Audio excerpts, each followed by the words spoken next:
বাংলাদেশের জার্সিতে খেলার পথে আরও এক ধাপ এগিয়ে গেলেন হামজা চৌধুরী। বাংলাদেশের পাসপোর্ট হয়ে গেছে লেস্টার সিটি তারকার। তবে ক্লাবের ব্যস্ততায় হামজা এখনও ব্রিটিশ হাইকমিশন থেকে পাসপোর্ট সংগ্রহ করেননি, জানিয়েছেন বাফুফের সাধারণ সম্পাদক।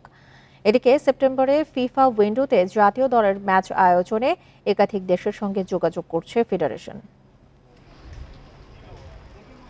জুনে বিশ্বকাপ বাছাই শেষে ব্যস্ততা নেই জাতীয় ফুটবল দলের।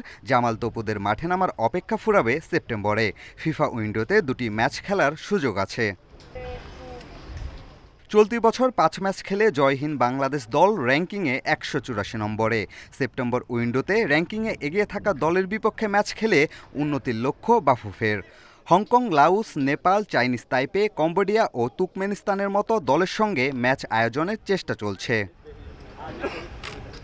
লাল সবুজ জার্সিতে খেলার প্রক্রিয়ায় আছেন ইংল্যান্ড প্রবাসী হামজা চৌধুরী। লেস্টার সিটিতে খেলা এই ডিফেন্সিভ মিডফিল্ডার জুনে বাংলাদেশি পাসপোর্টের জন্য আবেদন করেছিলেন। সেপ্টেম্বরেই তাকে দেখা যেতে পারে বাংলাদেশের জার্সিতে। আরও এক ধাপ অগ্রগতির কথা জানিয়েছে বাফুফে। যদি হামজারটা একটু আপডেট দিয়ে রাখতে চাই, আমরা যতটুকু জানি ওর পাসপোর্ট হয়েছে।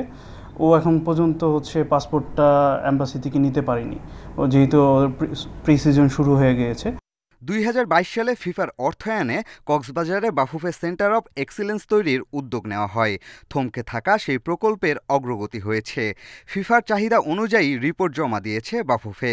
সবুজ সংকেত মিললে প্রকল্প শুরু হবে। আমাদের ফিফা থেকে রিকমেন্ডেশন ছিল যে ইএসআই এর রিপোর্টটা আমাদের হলে তার পরবর্তী যাব। আমরা ইতিমধ্যেই ফিফার কাছে এই ইএসআই রিপোর্টটা, ঢাকা ভার্সিটি রিপোর্টটা পাঠিয়েছি। আর এটার কনস্ট্রাকশনের কাজ শুরু করার জন্য পরিবেশপত্র ছাড়পত্রের জন্য আমরা কাজ করব। ফিফা থেকে বাফুফে সেন্টার অব এক্সিলেন্স প্রকল্পের অনুমোদন পাওয়া যাবে নাকি তা জানা যাবে আগস্টের শেষে। পিয়াস সাহা, ইন্ডিপেন্ডেন্ট নিউজ, ঢাকা।